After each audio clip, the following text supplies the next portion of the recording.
할렐루야.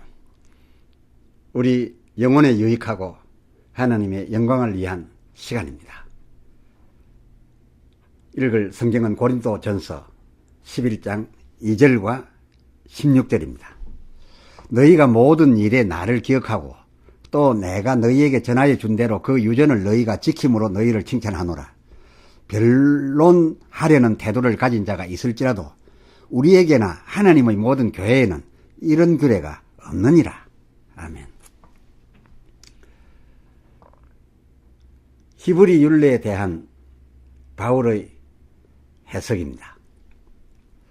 사도 바울이 2절 하반절, 고린도전서 11장 2절 하반절, 내가 너희에게 전하여 준 대로 그 유전을 너희가 지킴으로 너희를 칭찬하노라 라고 하였었는데요. 하면 고린도인들이 지킴으로 칭찬받았던 바로서 바울이 전하여 주었던 그 유전은 어떤 거였을까요?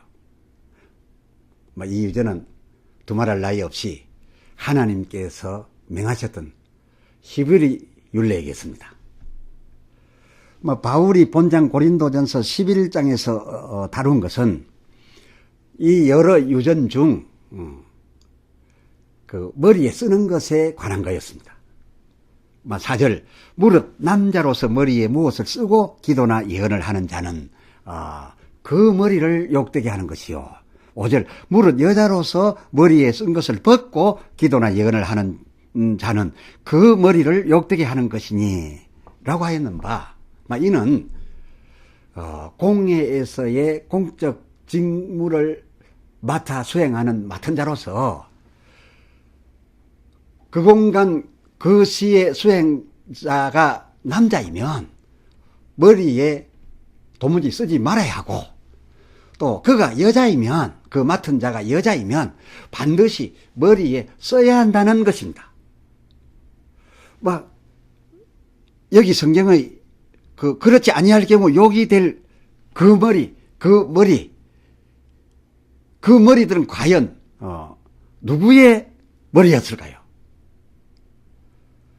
자기의 머리에 욕이 돌아간 걸까요? 아니면 다른 머리를 가리키고 있었을까요? 그 4, 5절의 전제가 이것이었습니다. 그 앞 3절, 고린도전서 11장 3절. 그러나 나는 너희가 알기를 원하노니 각 남자의 머리는 그리스도요, 여자의 머리는 남자요, 그리스도의 머리는 하나님이시라. 한마디로 제 머리가 아니라 그 머리는 그 공회에서 맡은 자로서 수행할 때에는 다른 대상을 가리키고 있다. 그런 말이죠. 한마디로 남자, 곧 남자로 대표되는 이 아담은 창세기 1장 27절 상반절의 그 하나님의 형상 아닙니까? 하나님의 형상으로서 남자, 곧 아담은 하나님을 표현할 수 있는 아주 적합한 대역이니, 둘도 없는 대역이니, 그러므로 남자는 자기가 대역으로서 가리킬 바 하나님의 영광을 위하여 쓰지 말아야 한다는 겁니다. 머리에 쓰지 말아서 그가 표현하고자 하는, 그가 가리키려 하는 그 하나님께 영광이 되게 하여 하고, 여자, 곧 하와는 창세기 2장 22절 아담에게서 나왔으니, 참고로 창세기 1장 27절 표현대로 하면 사람에게서 나왔으니, 그러므로 이 여자는 사람을 가리키는 그런 공회에서 대역자로 섰을 때에 하나여 그녀는 머리에 써야 그가 가리키는 이들이 하나님 아래에 있다라는 것을 증거하는 것이었다 함인 것이니, 이 쓰는 것은 본문 고린도전서 11장 10절 그가 건세 아래에 있다라는 표현이었기 때문이었습니다. 쓰고 안 쓰고에 따라서 그것이 기준점이 돼가지고서 위에 있느냐 아래에 있느냐 그것을 나타내었다, 그런 말입니다. 썼다면 아래에 있다, 그런 말입니다. 마치 이사야서 6장 2절의 그 서랍들, 이 천사들이 6개의 날개를 가졌는데 이 모두 겸손하여 이 날개들을 사용했는데 2개로만 날고 그 2개로는 그 모시는 자 앞에서 무릎을 감추고 또 2개로는 그 얼굴을 가렸습니다. 그 얼굴을 가려서 그 눈을 위로 그 가린 손 위로 올리지 않고 아래로 봤습니다. 이 모자의 창 아래로 둔 거와 같다 그 말입니다. 그 왜 그렇게 했느냐? 2 날개로 얼굴을 가린 것, 즉 모자를 쓴 것 같이 얼굴을 가린 것은 자기가 섬기는 하나님을 높이어 모신다는 뜻에서 자기를 낮추어 한 것이다. 그와 같은 개념에 쓰는 것이다 그 말입니다. 이런 배우적 이유로 남자는 그가 공회에서 대중 앞에서 가리켜야 할 하나님의 지존하심을 증거할 자로서 그가 세워졌으니 그 머리에 벗고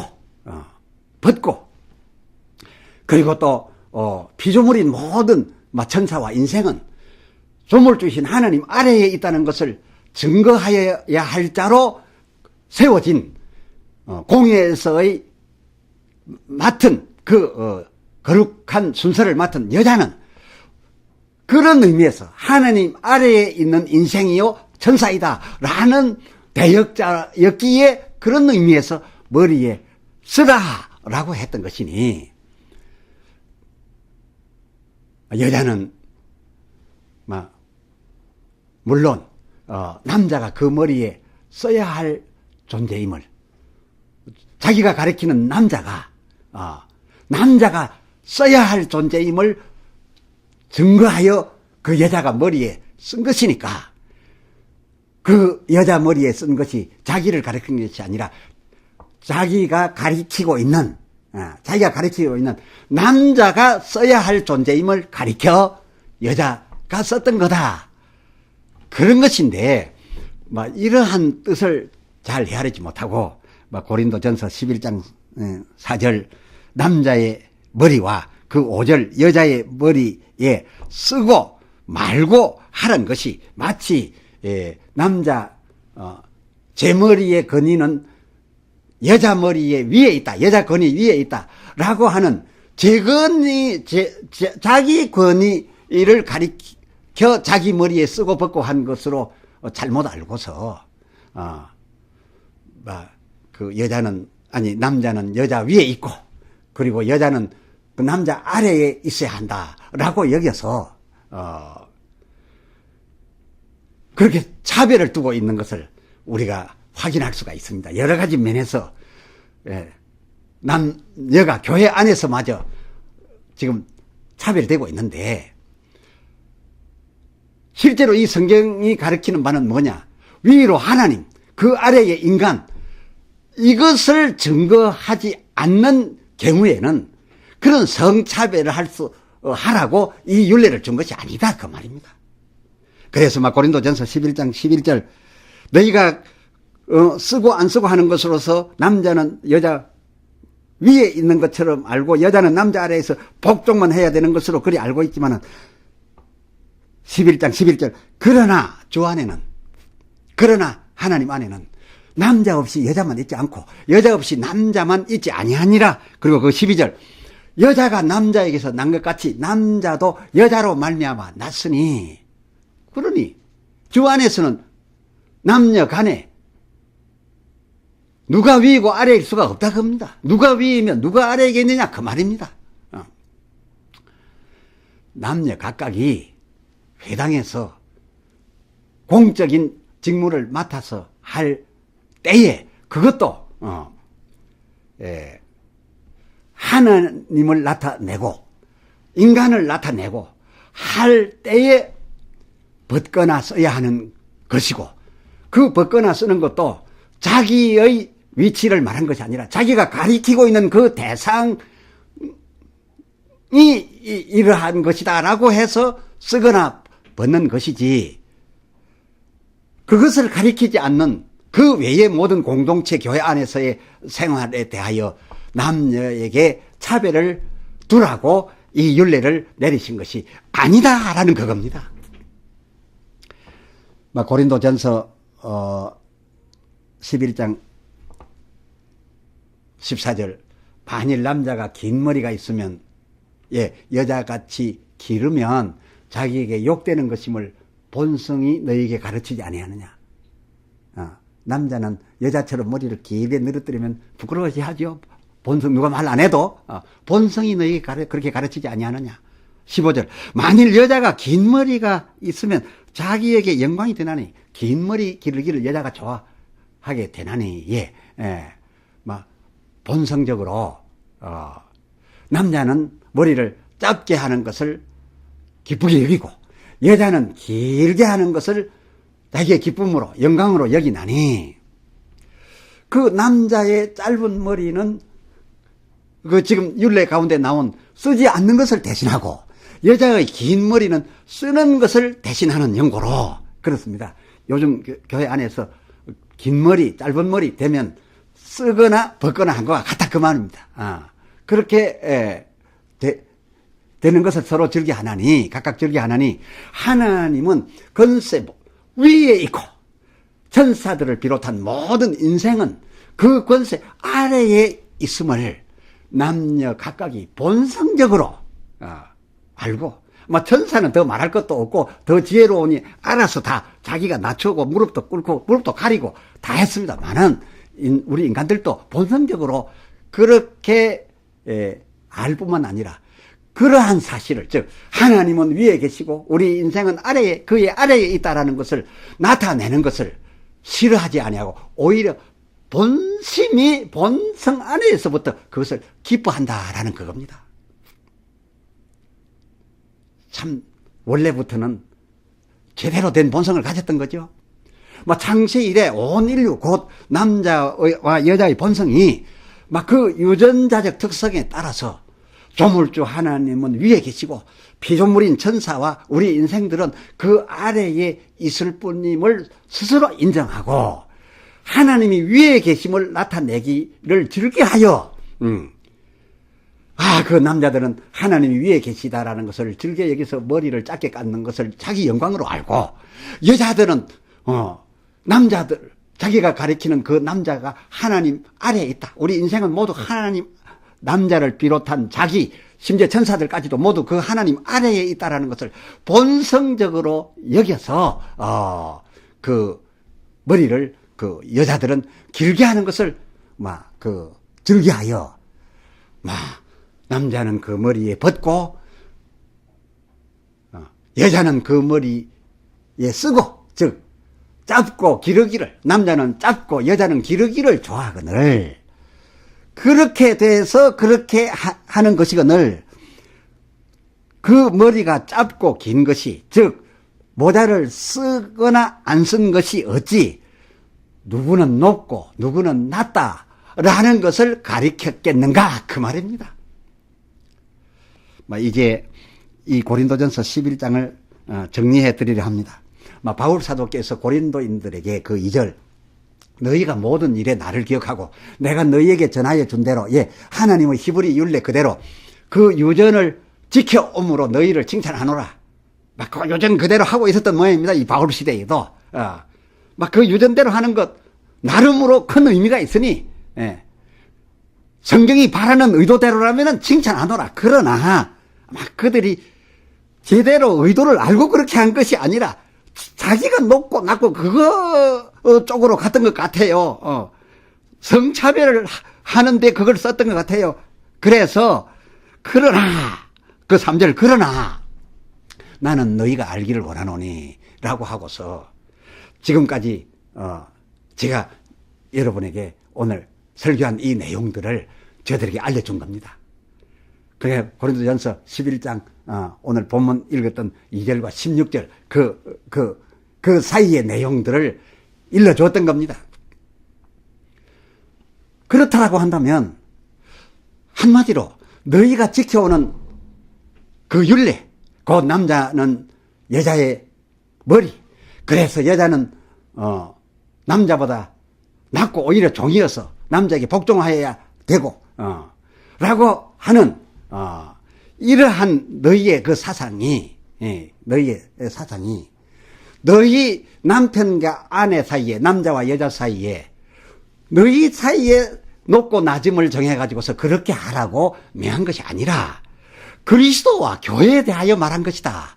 그리스도와 교회 관계에서 하나님이 위에 계시다는 그의 영광을 나타낼 증인으로서의 배역을 담당했을 남자는 벗고 여자는 피조물인 천사와 인간들이 그 아래에 있다는 것을 증거하기 위해서 그리하라는 그였을 뿐이지, 그 하나님과 인간관계의 그 높고 낮은 위아래 관계를 설명하는 일 말고 이것을 너희 높고 낮음의 수준으로 삼으라는 것이 아니었다라는 그런 설명이었습니다.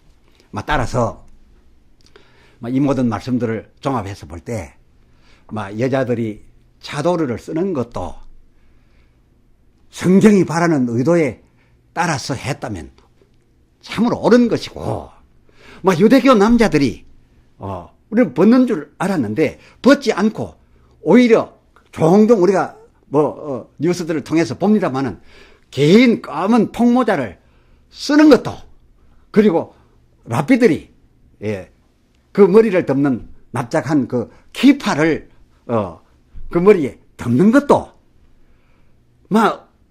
그들이 성경이 원하는 의미에 따라서 그렇게 결정했다면, 성경이 바라는 대로라면 그것도 참으로 옳겠으니 쓰는 것도 벗는 것도 다 하나님의 지존의 영광을 위하고 우리 인생은 그 아래라는 의미에서 그렇게 깨달아서 그렇게 하는 것이라면 모두가 다 가다 그 말입니다. 참고로 고린도전서 11장 5절, 여자로서 머리에 쓴 것을 벗고 예언하면, 그렇게 벗거나 짧게 깔고 예언하면 그 머리, 남편이 여자가 가리킨다는 1차적인 가리키는 남편, 그 남편은 지금 하나님을 증거하고 있는 그런 입장에서 볼 때 결국은 여자가 머리에 쓰지 않는다는 것은 하나님을 욕되게 하는 것이고, 이는 머리를 하나도 없이 밀어버린 민 것과 다름없다라고 성경에 기록되었음에 비춰서 아시는 바 열왕기하 2장 23절로 24절 스스로 권세 아래에 있다라는 것을 다짐하고 또 다짐하던 하나님의 사람으로서의 엘리사, 그로서 자기가 머리카락 좀 모자라는 것을 보고 아이들이 민머리라는 그런 뜻으로서 대머리여 올라가라 라고 했던 것이 그 엘리사에게 어떻게 들려졌겠습니까? 민머리여 대머리여 아무것도 쓰지 않고 그러려면 하늘에 있는 지존일 것이니 하늘로 올라가라 라고 했으니까 그 아이들의, 그 소년들의 말이 하나님을 욕되게 하는 자여 네가 하나님이로다, 그러므로 너는 하늘에 있어야 된다 라고 해서 올라가라는 의미로 받아들였을 터이니 하나님 아래에 철저하게 있어 왔던, 그러고 있다고 여기고 있는 이 엘리사에게 그 아이들의 그런 조롱은 얼마나 큰 충격이었겠는지도 알만하고, 이에 그가 여호와의 이름으로 그 아이들을 저주한 것도, 이에 여호와께서 순식간 암곰을 불러내어 가지고서 그 아이들 42명이나 되는 아이들을 낱낱이 찢어버리게 하신 것도 이런 측면에서 다 이해가 되는 겁니다. 하나님은 절대적으로 위에 계셔야 되고 그 인생은 아래에 있어야 되지, 인생이 하나님과 겨루거나 천사가 하나님과 겨룬다면 하나님은 그것은 결코 용납하지 아니하신다 그겁니다. 다 찢어버린다 그겁니다. 오늘 설교를 바울 사도의 다음 이 한마디로 마감하려 합니다. 지금까지 앞에서 쭉 열거해드린 이 특별한 율례에 의한 일들에 대하여 그 16절, 고린도전서 11장 16절, 이런 율례들을 놓고서 변론하려는 태도를 가진 자가 있을지라도 변론하려는 태도를 가질 자가 있을지도 아마 그때도 있고 지금도 있습니다. 있을지라도 지금까지 우리가 다루어온 이건 다 하나님과 우리의 위치 선정, 그리고 우리가 하나님의 백성 되는 이 특수한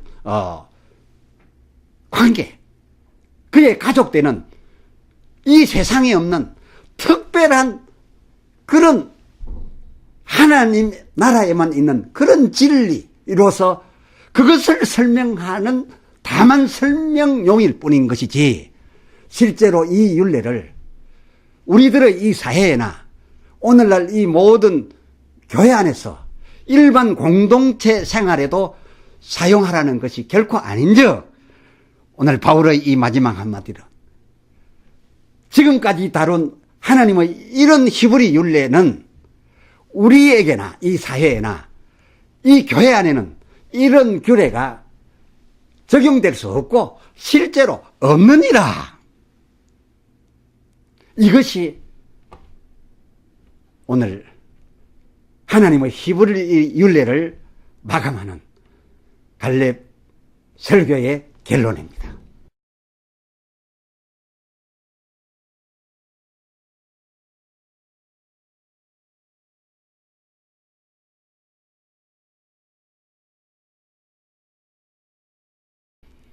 기도합시다. 하나님 아버지, 그동안 하나님이 히브리인들에게 맹하신 그 율례들에 대하여 생각하여 왔습니다. 이 율례들을 헤아릴 때 이 세상 우리들 윤리 도덕으로 삼으라고 한 잣대가 아니라 죽을 수밖에 없는 우리 인생이 어떻게 하나님 나라를 침노하여 갈 수 있느냐 하는 그 방법과 하나님 나라를 확보하였으면 결코 놓치지 말라는 것이며, 또 택한 백성들일지라도 그렇지 아니한 백성이 하나님 나라 백성 되고자 할 때 막지 말라는 것이었으며, 그러나 하나님은 어느 위치에 계시고 우리 인생들은 또 어느 위치에 있는 것을 확실히 밝혀주시기 위해서 머리에 쓰고 혹은 쓰지 말아야 할 것을 남녀에게 맹하신 것이었으니, 그것으로 어찌 우리의 높고 낮음을 정할 것이며, 또 우리의 이 인생 살아감에 있어서 유다와 다말 같은 그런 일을 우리 부부간에서 가정사에서 어찌 할 수 있겠나이까. 오늘 바울 사도가 결론하여 준 그대로 이것은 하나님 나라를 얻기 위하여 침노하는 방법의 오직 진리일 뿐이고, 또 하나님은 영원히 높으시고 우리 인생은 그 아래에 있을 뿐임의 그 위치들을 알려준 그 신앙할 진리였을 뿐이었으니, 오 주여, 우리는 이 진리로서 천국을 얻고, 그리고 이 세상을 사는 데는 이 세상에 가장 유익할 도덕적인 윤리적인 방법으로 살기에 부족함이 없는 저희들 되게 하여 주시옵소서. 우리 주 예수 그리스도의 이름으로 기도드려 싸움나이다. 아멘. 아멘.